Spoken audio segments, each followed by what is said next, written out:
السلام علیکم ورحمۃ اللہ وبرکاتہ۔ پیارے دوستو، کیا حال ہیں؟ خیریت سے ہیں؟ آج میں آپ حضرات کے سامنے ایک موجودہ فقہی اعتبار سے ایک مسئلہ یعنی سوال کہ ماسک لگا کر منہ ڈھانپ کر نماز پڑھنا فقہی اعتبار سے اس کا کیا حکم ہے، تو سن لیجئے۔ اگر ماہرین صحت ہر شخص کے لیے ماسک کو لازمی قرار دے دیں تو پھر بلا کراہت نماز پڑھنا بھی اور امام کو ماسک لگا کر نماز پڑھانا بھی جائز ہے۔ فقہاء کرام نے لکھا ہے کہ عام حالت میں بلا عذر ناک اور منہ کسی کپڑے وغیرہ میں لپیٹ کر نماز پڑھنا مکروہ تحریمی ہے، البتہ اگر کسی عذر کی وجہ سے نماز میں چہرے کو ڈھانپا جائے یا ماسک پہنا جائے تو نماز بلا کراہت درست ہو جائے گی۔ لہذا موجودہ وقت میں وائرس سے بچاؤ کی تدبیر کے طور پر احتیاطاً ماسک پہن کر نماز پڑھنے سے نماز بلا کراہت ادا ہو جائے گی۔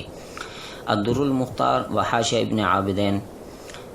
جہاں تک مذکورہ وائرس یا دیگر مضر چیزوں اور بیماریوں سے بچاؤ کا معاملہ ہے، اس کے لیے درجہ ذیل دعا کا اہتمام کریں۔ اعوذ بکلمات اللہ التامات من شر ما خلق۔ دوسری دعا ہے بسم اللہ الذی لا یضر مع اسمہ شیء فی الارض ولا فی السماء وہو السمیع العلیم۔ یہ دونوں دعائیں صبح اور شام یعنی فجر کے بعد اور مغرب کی نماز کے بعد اہتمام کے ساتھ تین مرتبہ پڑھنے کا معمول بنائیں۔ اللہ کی ذات سے قوی امید ہے کہ وہ تمام موذی امراض سے ہم سب کو محفوظ رکھیں گے۔ والسلام علیکم ورحمۃ اللہ۔ دار الافتاء جامعہ۔ السلام علیکم ورحمۃ اللہ وبرکاتہ۔